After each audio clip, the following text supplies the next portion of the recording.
La rentrée des institutions et bien sûr de la préfecture de Savoie. François Ravier, bonjour, monsieur le préfet.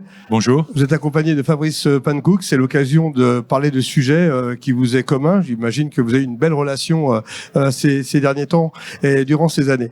La planification, c'est tout d'abord l'écologie. C'est un sujet qui vous tient à cœur et qui est prioritaire sur notre département de la Savoie.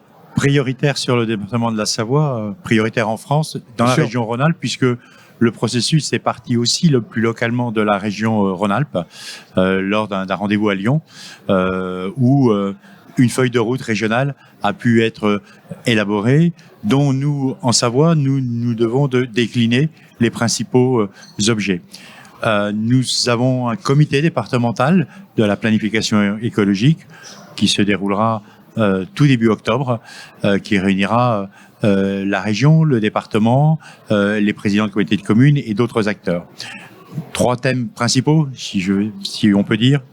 Le thème de l'eau, le thème des transports décarbonés, le thème de la biodiversité, et puis un sujet, c'est cette conciliation des usages pour le monde de demain. Il y aura 3 tables rondes, dont une portera d'ailleurs sur les sujets réchauffement climatique, adaptation aussi dans les activités hivernales dans la montagne. J'imagine, Fabrice Pankouk, que vous avez beaucoup échangé sur ces sujets avec monsieur le préfet.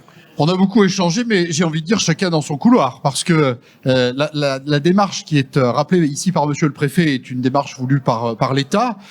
Du côté des collectivités, nous avons évidemment les politiques que nous mettons en œuvre sur les sujets qui ont été rappelés ici par monsieur le préfet. Je crois que c'est le moment d'un échange qui est utile et qui nous permet de reprojeter la manière avec laquelle on accompagne nos territoires, mais en respectant évidemment les procédures portées par les uns et par les autres. La diversification en montagne, ça c'est aussi un sujet brûlant, on en parle depuis déjà des années, on voit des choses se concrétiser, mais il faut appuyer sur l'accélérateur, j'ai l'impression. Alors, la diversification, elle n'est pas récente. Elle a commencé, elle est engagée déjà depuis quelques années. Je voudrais dire aussi que la diversification concerne aussi les activités au sein même de l'hiver. Mais on n'entend plus souvent par là le développement d'activités d'été qui peuvent venir compenser une diminution à terme, compte tenu du réchauffement climatique, du volume possible des activités d'hiver. C'est un sujet qui, effectivement, vient croiser d'ailleurs un certain nombre de sujets de la planification écologique sur l'usage de l'eau, par exemple, le rapport eau, neige de culture, le rapport neige, biodiversité, enfin, bref, même chose. Comment trouver les solutions, comment trouver les temporalités dont on sait déjà qu'elles ne seront pas les mêmes dans l'ensemble des stations, des communes ou des massifs, bien entendu, les espaces valléens de la Savoie. Mais il y a tout un travail aujourd'hui qui est engagé sur ce sujet.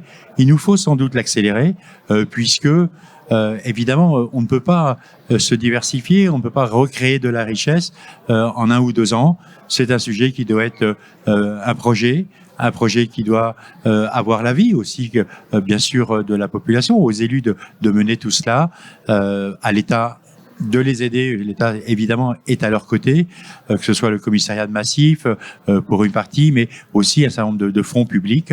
Mais il faut aujourd'hui, effectivement, commencer, au moins pour un certain nombre de stations de Savoie, à mettre le sujet sur la table pour réussir sa diversification.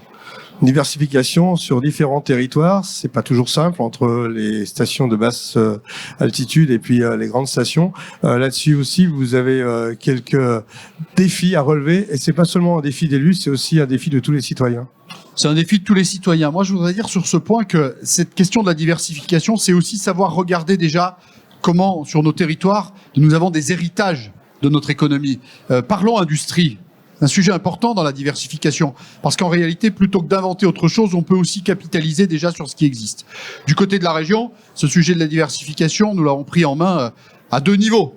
Le niveau des espaces valléens, c'est-à-dire appréhender un territoire dans sa globalité et mettre en évidence un certain nombre de sujets du patrimoine naturel, des productions agricoles, tout ce qui fait les richesses locales, dont on peut faire évoluer le modèle. Et puis la diversification directement dans les stations, ce que nous faisons avec le plan montagne. François Ravier, un autre sujet qui est dans toutes les bouches, c'est les JO 2030. Une belle chance pour la Savoie, pour la région, pour les Alpes. a une chance évidemment très forte dans un département qui a l'histoire, l'identité et le savoir-faire pour organiser des grands événements mondiaux. Il y a un peu plus d'1 an, c'était les championnats du monde à Courchevel et Méribel, et puis les JO 2030, après ceux de 92. Je crois que beaucoup ici, presque tous, je pense, se réjouissent de ce que Courchevel, Méribel, au moins à ce stade, La Plagne, pourront accueillir des épreuves des Jeux Olympiques 2030. C'est du travail, c'est de l'anticipation. Ce travail a déjà commencé, bien entendu. Tout n'est pas calé, ça va de soi. Mais c'est une vraie mobilisation des territoires concernés, notamment, et bien au-delà, pour la réussite de ces JO 2030, bien entendu. Fabrice Pannecook, le rétroplanning est court quand même. 2030, c'est tout de suite là.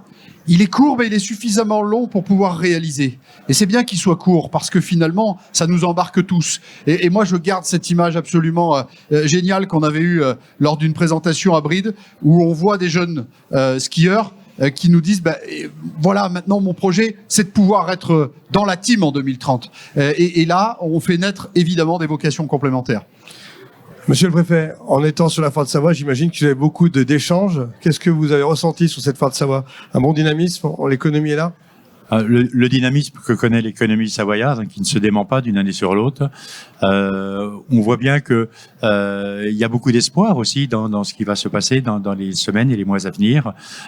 Mais de bonnes raisons, je crois, d'être optimiste pour la Savoie, oui. Merci, messieurs.